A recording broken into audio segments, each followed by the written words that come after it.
array of choices before us. We have an unprecedented potential to use computers and computer-based automation in a way that benefits the society as a whole. I think it would be tragic not to seize that potential and use these technologies in a way that in fact do bring real benefits. Already, computer automation is appearing in offices and factories, and the key element in this new automation is the computer. A computer, simply, is a device which electronically stores information or data. The data might be numbers, words, or images. This data can be manipulated according to a set of mathematical rules called a program or software.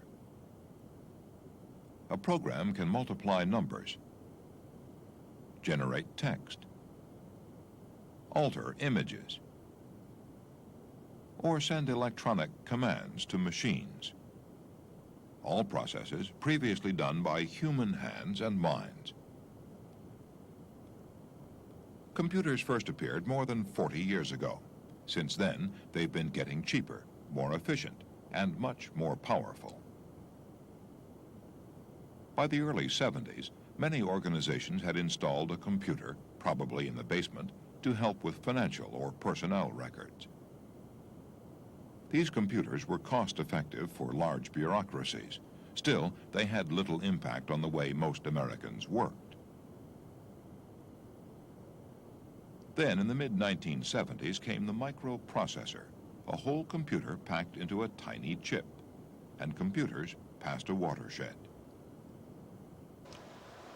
Now they were small enough, cheap enough, and powerful enough for a host of new applications, applications which might help revitalize American manufacturing in the nick of time. In the second part of the 1970s, we began to hear about the fact that other countries were beginning to be as productive as we were. We began to see many foreign goods coming into the country, especially electronics, automobiles, so on.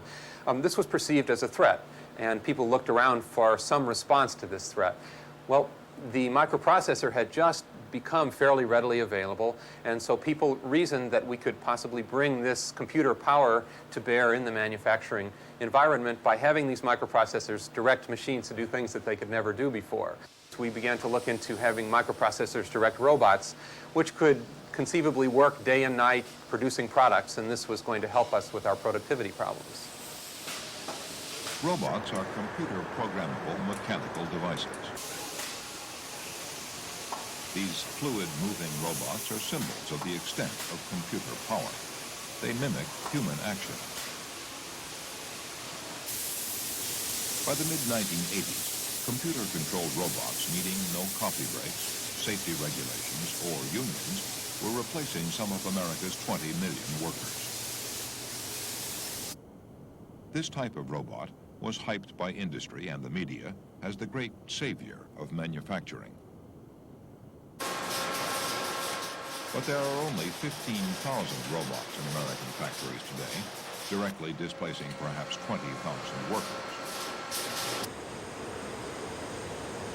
Most robots are in showcase factories of large companies like General Motors, John Deere, IBM, Chrysler, or General Electric, whose managements are willing and able to make investments of many hundreds of millions of dollars.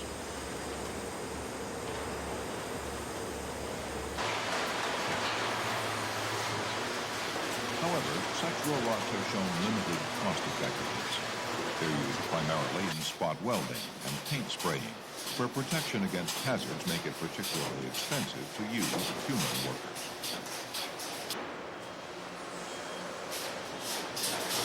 But robots are not, of themselves, the key to computer automation. They're only a peripheral factor, because the great advantage of computer automation centers on the computer. The computer can not only control machines, but it could also control the organization of a factory.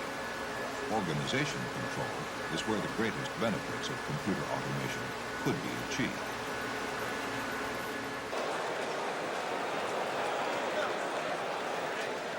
Already, the computer has started to revolutionize the control of office and service organizations. Here at the New York Stock Exchange, productivity is up 400% because the computer network electronically stores, tracks, and records data. Before computer automation, the paper-bound records could lag far behind on even a quarter of present-day business.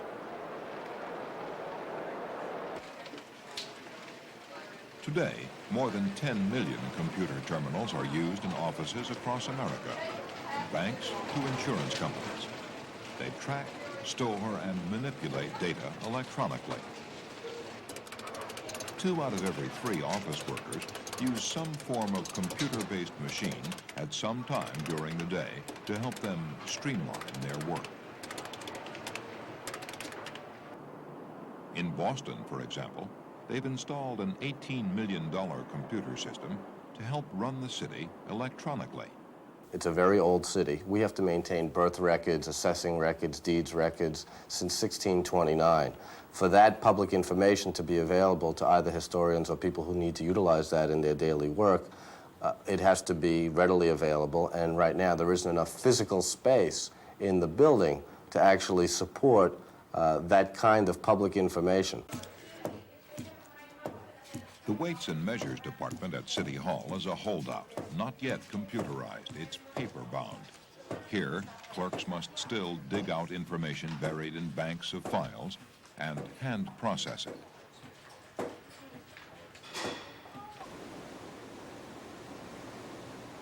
This is the city mainframe computer. It electronically stores almost all city records and data. The mainframe is the center of the Boston Automation Network. It links every city department and the school, hospital, and police offices. Data can be channeled electronically between a dozen different departments and can be punched up in seconds. For example, before computer automation, Boston had to declare a moratorium on unpaid parking tickets. They couldn't deal with the paperwork. Today, at any city terminal, they can compare the tax records with public works needs, or birth records with school enrollments, and much more. The Boston City computer system replaces paper handling with electronic connections. Each department can have immediate access to all others and to the mainframe data store. It allows this large organization to be controlled more efficiently. In the same way, computers can boost control efficiency outside the office in the much more complex field of factory manufacturing. Factory manufacturing is a complex of separated sectors of work, divided by barriers of understanding and working methods. There are the sectors of design, testing, fabrication, assembly, inspection, and materials handling. People from clerks to managers doing reams of paperwork bridge the sectors and tie the operation together. Computer automation is appearing independently within each sector, varying from rudimentary to advanced. For example, this is a computer-aided design terminal. The computer stores and manipulates design data, eliminating the hand-drawn design. This is an example of computer-controlled assembly. The computer sends command data to robots spot welding cars on the assembly line. This is a computer-automated materials handling system. The computer processes data to direct automated carts moving materials on the factory floor. Manufacturing is a very complex activity, and we've tended to deal with that complexity by breaking it down into smaller, more manageable parts. We develop these islands within the factory environment, and we automate those islands, but the integration between those islands has yet to happen. Despite computer automation within sectors, White-collar workers must still do the paperwork, passing information along to keep the factory running and deal with breakdowns and disruptions. That's pretty much where many companies are today, with islands of automation. And it's the integration of those islands that really will bring the productivity gains in the future. Automation experts foresee the greatest productivity gains coming from replacing people and paper with computer control. Computer integrated manufacturing. SIM.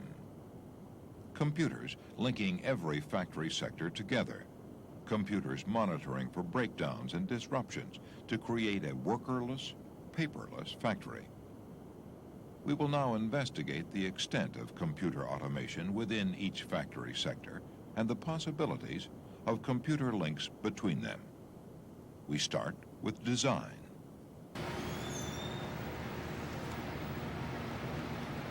Design drawing has long been the basis for manufacturing. But like the old-fashioned office, it's paper-bound.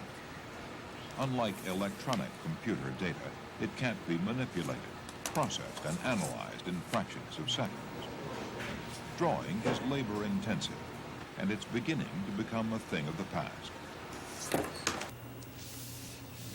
This is a computer-aided design terminal, a CAD terminal, a tool to automate design work. Instead of a pencil, the designer uses a light pen to pull lines and curves out of the computer. He's constructing a spindle for a car disc brake. He can also pull previously designed parts out of the computer memory. Using this tool, there's no need to search through blueprint libraries or transcribe what has been done before. No need to reinvent the wheel. At a touch, a wire mesh outline becomes solid. It becomes a cutaway, a blowout. An assembly explodes into its parts. Within a solid image lies its wire mesh foundation.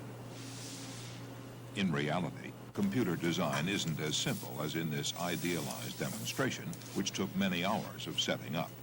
Nevertheless, it's used extensively. Computer-aided design systems are used extensively today, from the very largest of companies even to small companies.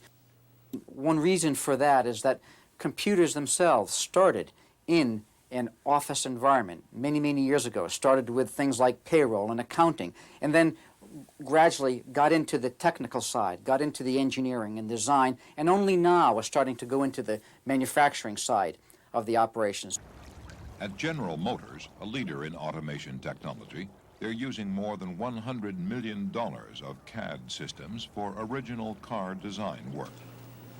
A typical car body involves over 5,000 elements. Using CAD, these elements can be interrelated, adding to the exterior framework, interior items from the firewall to the steering column. Design items can be tried out in seconds. CAD systems generally bring to companies productivities typically 3, 4, or 5 to 1.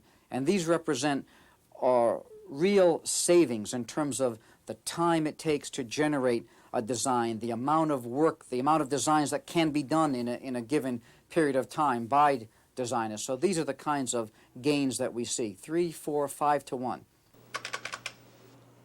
Whatever the benefits of computer design, it would seem that manual drafting will become as anachronistic as the slide rule in this phase of manufacturing.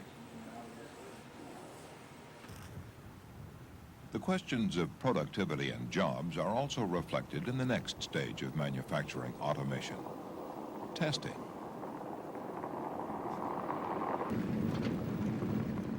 Road testing a car, for example, might become a thing of the past. The data from these tests might, in the future, be derived from a computer engineering simulation.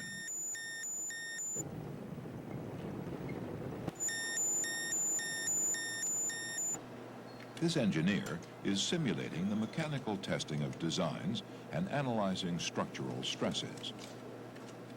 She's examining a version of the real-world behavior of a product before it's built. This is a stress analysis of a wheel. Through an overlay mesh, the stresses are analyzed in each tiny segment to reflect the distortions in a wheel running over rough ground. The engineer at the computer looks for the effects of vibrations, friction, and fundamental frequencies. The engineer at the computer could replace the test driver. But many aspects of computer testing are experimental. This sector of automation is far from developed. The computer would have to know all about every possible stress a car might suffer on the road to fully automate this stage of manufacturing.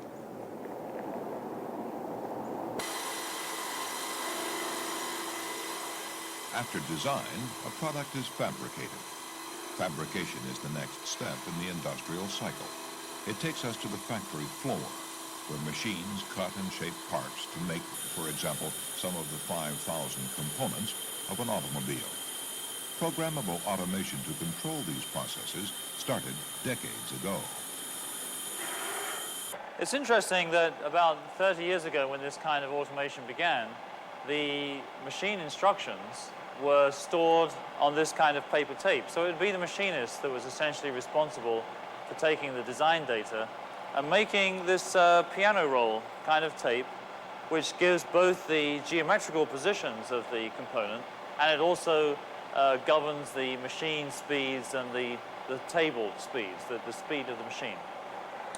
Nowadays, we don't need to use this older style. We can program the information directly and on the console here on the computer. But the programming still depends on the machinist, who might have to be retrained for this job. He uses his knowledge and experience of metalworking and tools to translate design data into machine commands.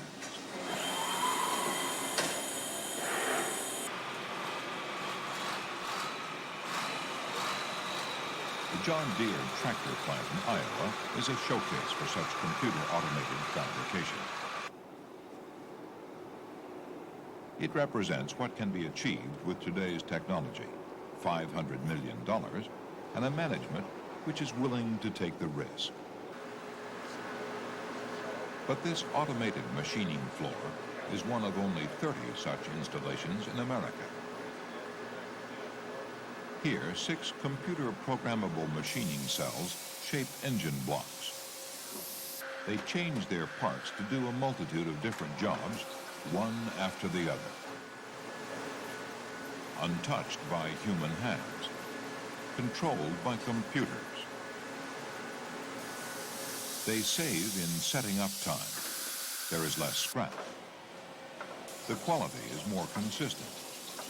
Inventory can be cut by 2/3, lead time by half.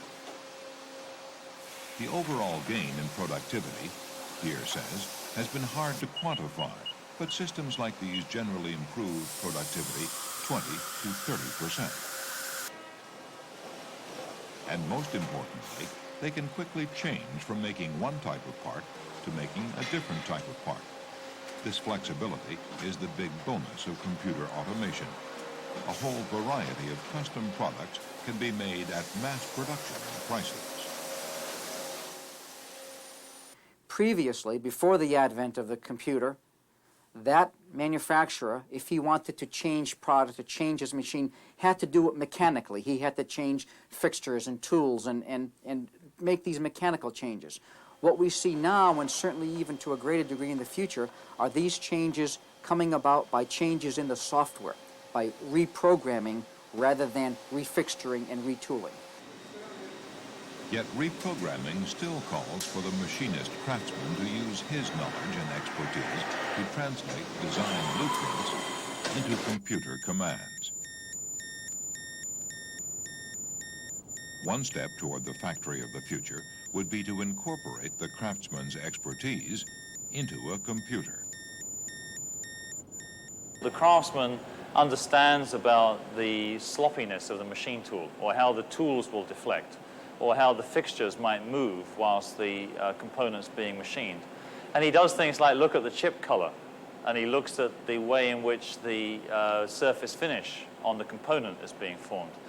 Now, once we begin to get some of that data into the machine, then we'll be able to do this hands-off thing much easier, and we'll begin to move towards what you might call an expert system for machining.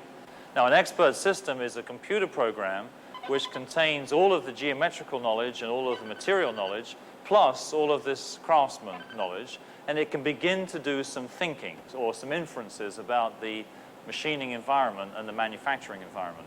But once we have all of those rules of thumb that these craftsmen have built up for many years, also embodied in the electronic form, then we'll be able to do this unmanned machining much more easily.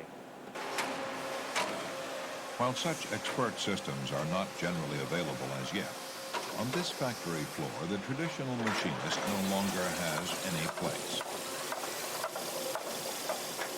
Only about 10% of machining is computer controlled in the United States, but it might already account for as much as 50% of the value of all machining work. It means higher productivity and fewer employees. Believe me, automation and robotization. And though numbers are difficult to assess, it's impact easy our to see jobs. why workers are We in worried. the factory more than Union all the leaders imports consider in the this world. a major issue. We're going to see a drastic change. The jobs that we have now are going to become as obsolete. As a matter of fact, 15, 20 years from now, somebody's going to look and see a picture of how we work, and it's going to look as obsolete to them.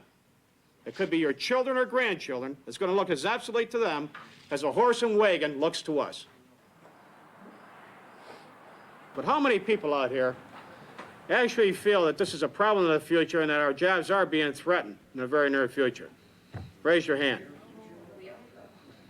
That's quite a Among response. many conflicting reports, That's the quite a Bureau of response. Labor Statistics Well, I think projects that's a a myth. I shift think, from primarily high-paid some people manufacturing the to question low-paid was, service does the work machine over the have next to be done decade. for life?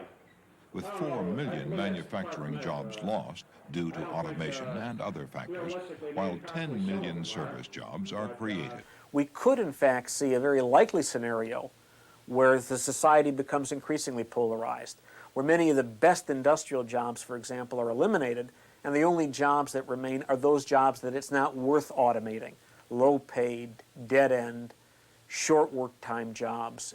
If the technology is going to victimize people, they're going to fight against it. They're not fighting against technology. They're fighting against something that victimizes them. I'm not discouraged by computers. I'm threatened by them. But like Angie said a little while ago, hey, you look at that computer and you say, you're my mortgage payment. You're my car payment, right? That's the truth. I'm going to beat you and I'm going to learn how to run you. If it means my job, I'm going to do it. But for God's sakes, give us the opportunity to learn. People simply have to be retrained and reassigned. It is what I would call, sir, a relocation of people and a re-understanding of what their function is. As long as they could continue to give me job security, then I would be happy. I don't want anybody to tell me, Bob, this computer is going to do your job. It's been nice. Good luck. Some large companies, like General Electric, have retraining programs. But like automation itself, this is the exception rather than the rule. It went from tubes into transistors and diodes. At that time, it was a little more difficult. You needed new equipment. Retraining concerns tend to come after the fact rather than before. In America, unlike other countries, there's no national strategy and little government help for these efforts. But even the strongest advocates of automation believe that at the company level, consultation between management and labor could ease the introduction of computer automation. I think that the planning process that involves all of the parties concerned, senior management, middle management, the working level, should take place as early as possible. Particularly the working level people should be brought in early so that they can see the computer automation not as a threat to their jobs, but indeed as a way for that company to more effectively compete in the marketplace and in fact to create more jobs by growth of the company and by producing better quality products at lower cost. However, computer automation has barely touched American industry. Many companies have balked at the capital expense. There are still 20 million factory workers and only 15,000 robots. Even the leading companies, the Fortune 500 manufacturing companies, have applied computer automation no more than 5 or 10% of the potential that they can apply it. Indeed, in assembly work, the next sector of the manufacturing cycle, at this John Deere Showcase Automation plant, they haven't brought in robots to replace assembly line workers. Why? To find out, we must look at computer-controlled robots and understand their abilities and their limits in replacing human beings. The simplest kind of programmable robot is a point-to-point machine. It'll be programmed to go from one fixed XY position, say along a track, to another fixed XY position, and it will be doing a pick-and-place operation during that motion. This is a computer-controlled pick-and-place assembly robot with 3 degrees of freedom. Its movements are simple, and it can be reprogrammed to work in different configurations. The Japanese have made these simple robots their main investment. 70% of their 50,000 robots are of this type. Only 40% of America's 15,000 robots are as simple as these. At the next level up, we have a machine which has a greater number of degrees of freedom in the overall working system. For example, the base, which is rather like the human shoulder, the elbow, rather like the human elbow, and these wrist joints here enable this machine to obtain 6 degrees of freedom.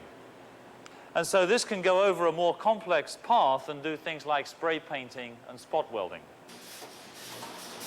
These are computer-controlled robots with 6 complex joints, designed to imitate human arms.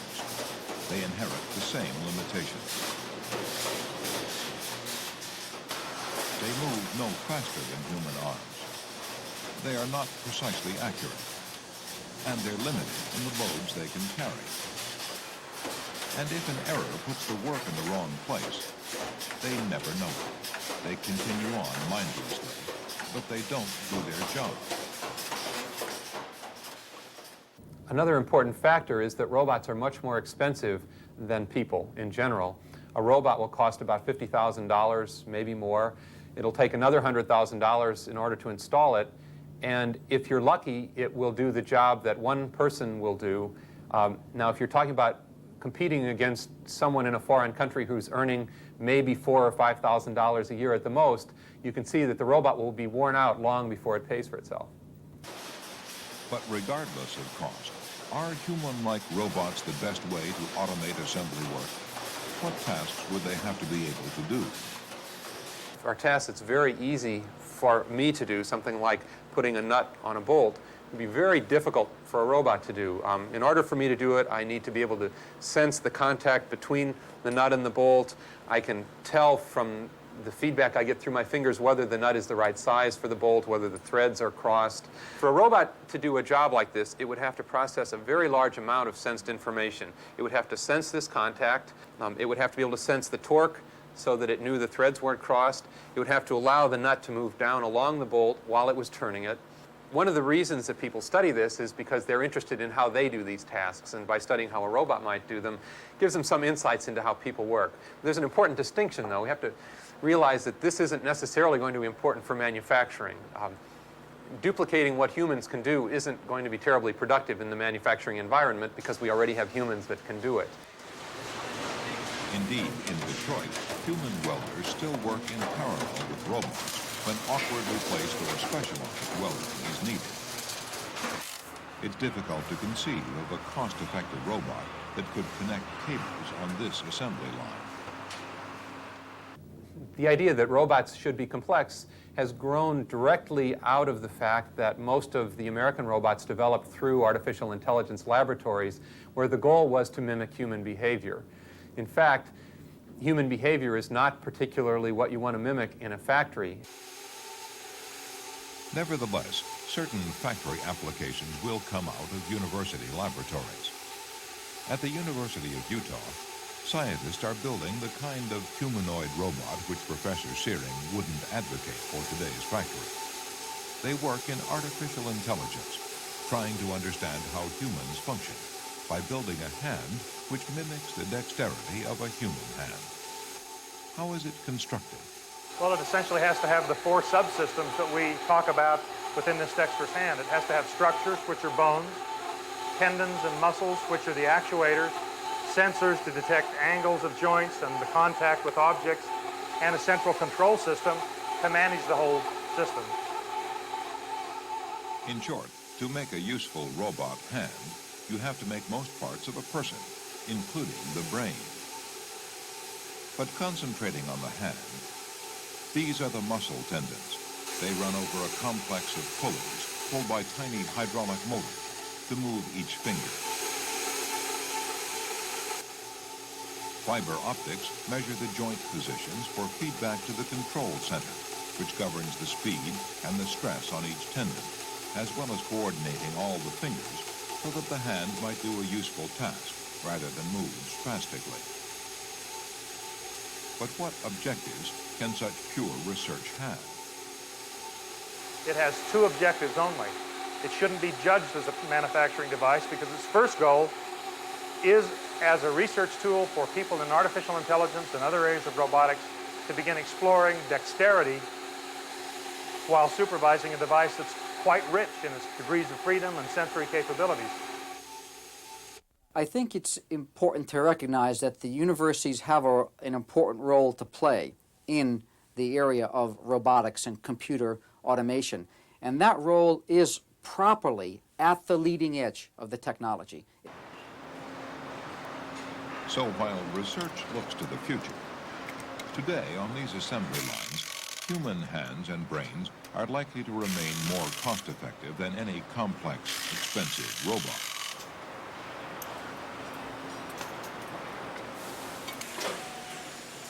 A more effective approach to assembly automation is, where possible, to change the product.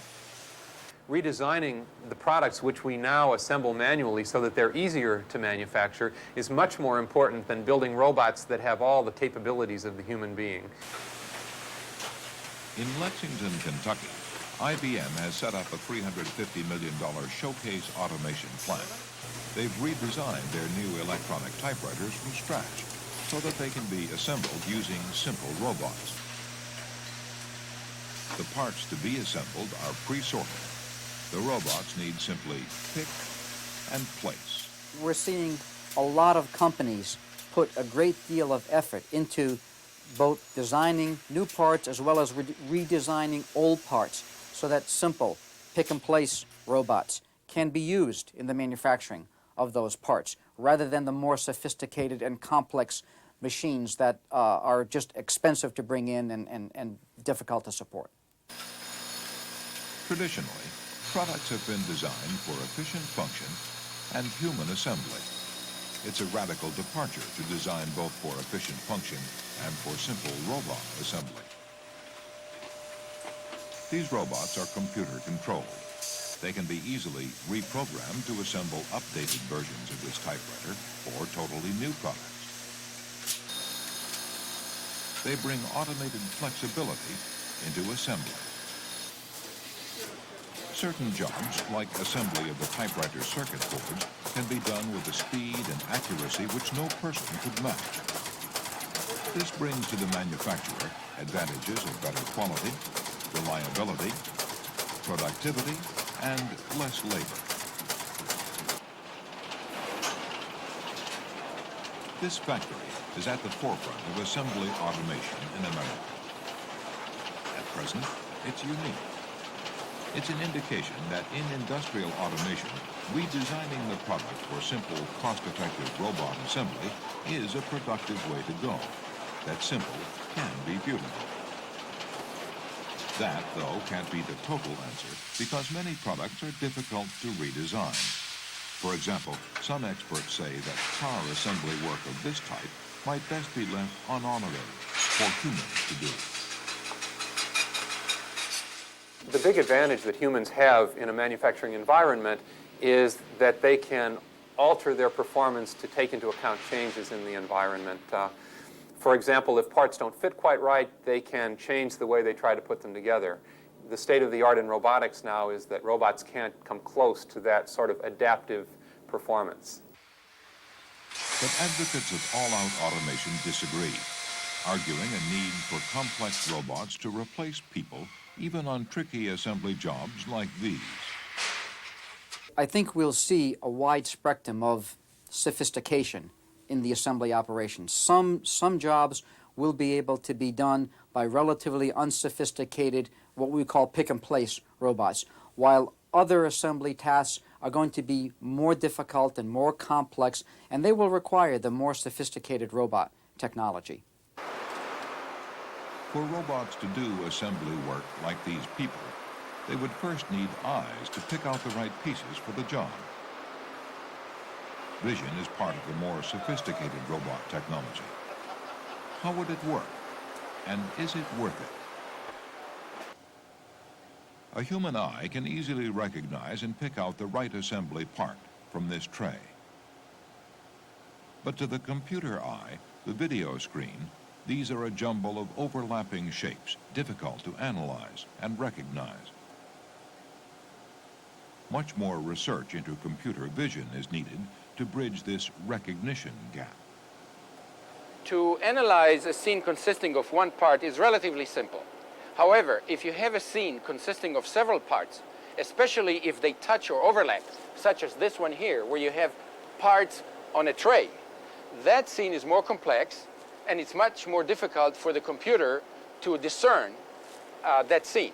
When we see a circle or a circular object or a spherical object or a planar object, somehow our mind processes it on the basis of what we have grown up with, some kind of models that are built in our brain. We don't quite understand how we do it. That's the mystery of nature. Now, we are trying to emulate it, thinking because just it's easy for us to do it, it should be easy for a computer. Ain't so. Successful computer recognition of jumbled assembly parts still has a long way to go. But computer recognition of simple, distinct shapes is already being used in the next sector of manufacturing, inspection. Back here at IBM, they're inspecting their new typewriters with a simple computer vision system. The required recognition is limited to the letters of the alphabet and type symbols. It's designed to work simply, part of the whole approach of redesigning the product for simple, programmable automation.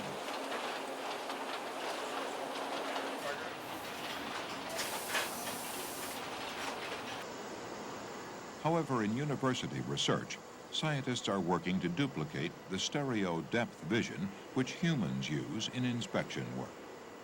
If you take a scene in which two objects are separated in depth, and you look at them first with one eye, and then with the other eye, you detect differences in those images.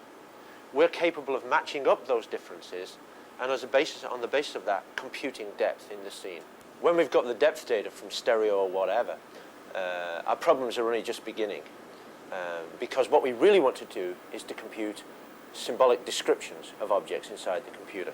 For example, we'd like to be able to compute a mathematical model of an object such as this coffee cup. We'd like to say that it has a body which is cylindrical, from which we drink, and that it has a handle which is attached in two places to the body, and that the handle is curved and essentially cylindrical. We'd like to have those kinds of models and store them directly in a computer and have subsequent instances of a cup matched up against those stored models. In this way, a computer inspection system might, at very great expense, detect a chipped cup and reject it. Unfortunately, systems like I've described with the cup are only available right now in a laboratory.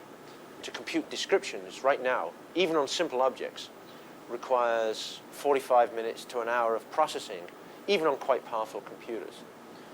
And we in this laboratory are building a computer that consists of 250,000 processors that are all interlinked, and which we hope that we'll be able to compute stereo in around 100th of a second. This would need the development of the next generation of multi-million-dollar supercomputers, which are hardly likely to be cost-effective for inspecting cups. How far, then, is sophisticated technology needed to attain the greatest benefits from automation today?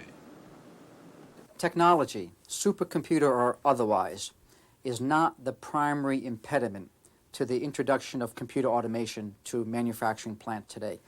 The main impediment is management's unwillingness to take risks and to chance doing things significantly different than they've been doing them in the past. At John Deere, they have taken such a risk with a $30 million computer-automated materials handling system. Materials handling is the next sector of manufacturing.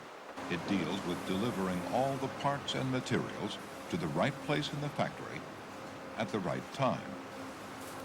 In this half-mile by half-mile factory, the system is computerized. The parts start in one of 3 high-rise storage areas. There are 3,000 different parts in this one. The computer knows where each part is. It directed it there in the first place. When the production schedule in the computer calls for particular parts for a particular tractor model, these robot carts go into the store, pull the parts out, and route themselves through the plant conveyors to arrive at the right place on the assembly line just in time. This flexible system can reprogram the materials flow for changing production demands. It's the showcase of the just 90 such systems working in this country. It cuts inventory by 2/3, saving 10% of the production costs. Productivity is up because storing, moving, and tracking is controlled by computers and machines, not by manual or white-collar clerical and scheduling workers. In this sector of automation, traditional white-collar jobs disappear. Many of the people whose job it is now to keep track of the factory will no longer have anything to do. And if you can cut out a white-collar job, you save substantially more money than if you cut out a blue-collar job in general. And anyone in the white-collar labor force who handles paper for a living has a job that's very vulnerable, because handling paper is precisely what the computer can do away with. Computer automation, we have seen, is being brought into each sector of manufacturing. But the paper shuffling needed to run the whole system is still a barrier to a revolutionary increase in productivity.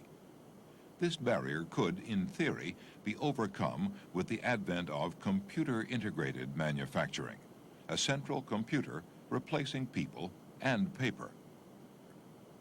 However, such a central computer would need to embody the human understanding of how a factory system actually worked and be programmed to make decisions about what to do in any situation.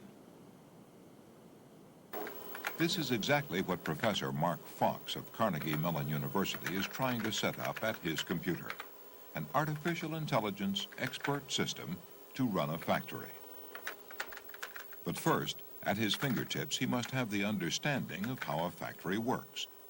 Such human expertise and the responsibility for doing the job belongs to the factory production manager. In the factory, Professor Fox taps the production manager's expertise, because running a factory is a shoot from the hip. Nobody really knows logically how to coordinate all the machines, materials, and people, and their disruptions, breakdowns, and bottlenecks. Is a bottleneck. We've had a lot of problems this year getting the output to match our demand.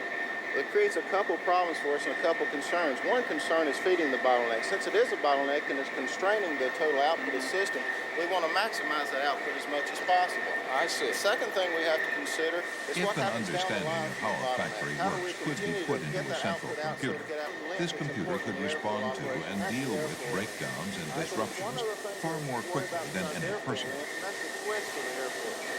Some airports are straight. A lot of them have Manufacturing twists. efficiency could then, perhaps, Are take there any its other great problems in leap airfoil, forward like to as a whole, does computer-integrated the shop in the manufacturing. airfoil area cause any SIM. problems in second operation?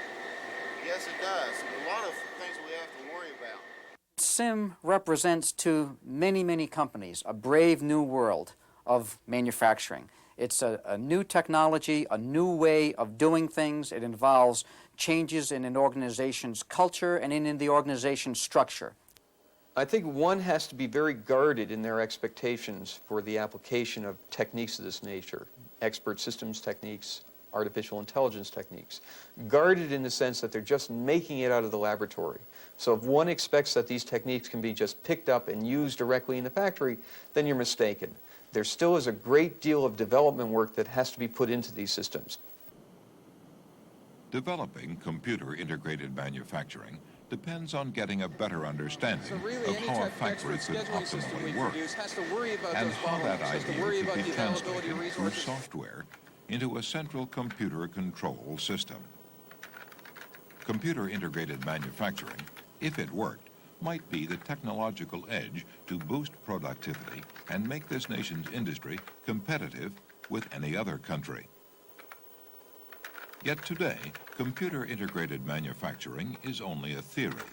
Of available computer automation, there are only a few showcase examples of excellence, representing little more than 5 or 10% of what could be possible. While there appears to be a trend toward computer automation, American industry has hardly started to invest in the basic technology. Well-publicized showcase factories and the companies like John Deere and General Motors and IBM that are recognized as the leaders in bringing these showcase factories up to speed and using them. These showcase factories are not indicative of the rest of the country. Other companies in the United States can look to these factories as goals toward which they can strive.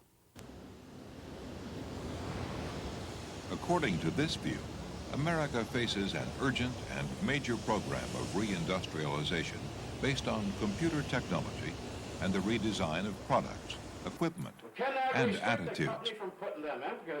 But others welcome delay, arguing that advanced automation should proceed slowly to allow time for planning the transition. What we have done here is secure people's jobs. Prior to going into heavy sophistication of automation in Chrysler, we were laying people off by the thousands. In the last 36 months, where our heavy automation program has bit, we have now been bringing back well over 1,000 people a month for over 24 straight months. Computers can play a vital role. Automation can be central to this economy and used in a very beneficial way. But none of that's going to happen if we focus on all technological change as inevitably meaning progress. The future is not something that we can worry about in a few years. The future is upon us. The question is what that future is going to look like and what the human cost is going to be. The availability of computer automation raises vital questions for American industry and society. Is computer automation really the key to revitalizing manufacturing? And if so, is it being adequately pursued? Certainly, leading companies plan to install further automation systems. Automation seems to be working for them, and others are expected to follow. Yet are traditional market forces sufficient to drive enough companies toward this next industrial revolution? Or are greater government incentives called for?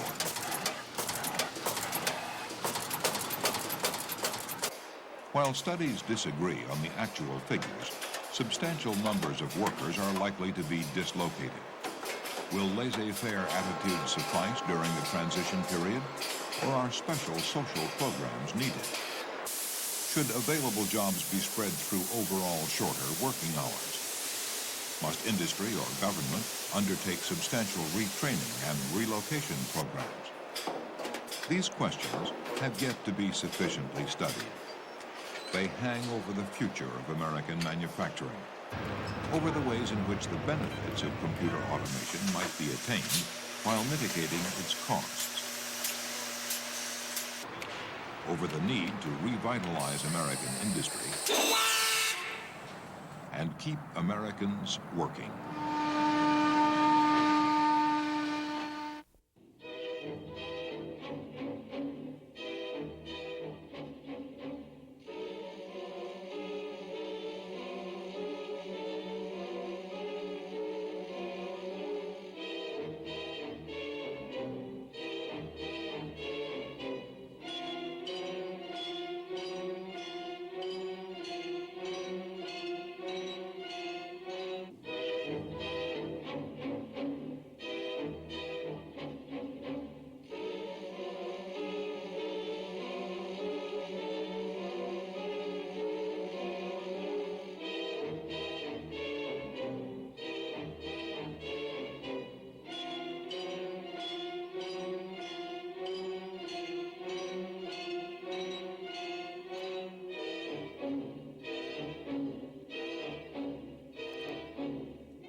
For a transcript of this program, send $4 to Nova, Box 322, Boston, Massachusetts 02134. Please be sure to include the show title. This program was produced by WGBH Boston, which is solely responsible for its content. Major funding for Nova is provided by this station and other public television stations nationwide. Additional funding was provided by Allied Corporation, a world leader in advanced technology products for the aerospace, automotive, chemicals, and electronics industries. And the Johnson & Johnson family of companies, supplying healthcare products worldwide.